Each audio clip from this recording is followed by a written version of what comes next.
The debt ceiling showdown is getting spicy as Senate Republicans yesterday said they would not allow an increase without massive cuts to government spending.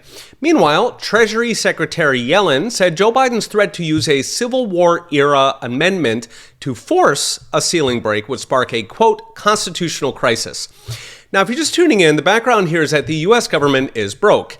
It spends like a drunken sailor with stolen credit cards and a gambling problem, and it's about to break the $31.4 trillion debt ceiling, which it's legally obligated not to break.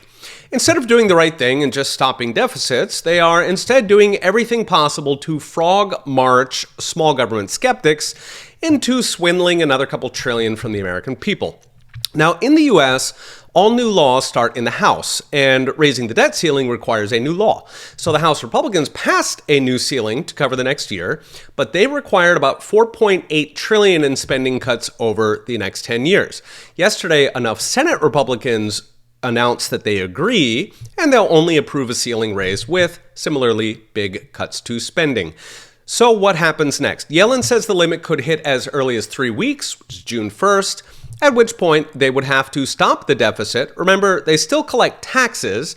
A debt ceiling just means they can't do deficits anymore, meaning about a 22% cut in spending, $1.4 trillion deficit on a $6.2 trillion budget.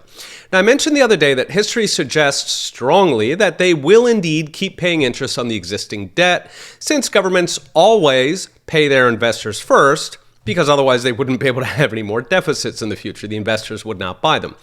Now, politically, the American people would revolt if they cut Social Security or Medicare. So that's about $2.2 trillion out of the remaining $5.6 trillion.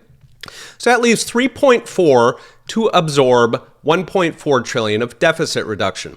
There are two ways to get there. One is a 40% across-the-board reduction on everything from foreign aid to military spending to bike paths to nowhere named after Congress things. Or they could just drop all the crap government shouldn't be doing in the first place and only keep what's actually needed.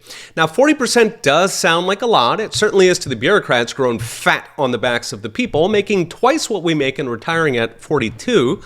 But for perspective, Elon Musk just cut 90% of Twitter, and it seems to work better. Many have argued we should try that with the government. Also remember that a 40% across-the-board cut would simply take us back to 2004 levels of federal spending, even adjusting for inflation. So it's very doable, even if Washington claims it's the end of the world. As for Biden's constitutional crisis 14th Amendment threat, the short of it is that by elevating the debt to quasi-religious status, it would also implicitly outlaw both the Federal Reserve and fractional reserve banking, since inflation is a soft default. That's a conversation I would very much enjoy, so do it, Joe. Of course, now when it comes to Washington, the most likely outcome is also the most disappointing outcome. So expect lots of posturing, shell gaming, gaslighting, and unless a miracle happens, an acceleration of our nation's fiscal suicide. All right, we'll be watching. See you next time.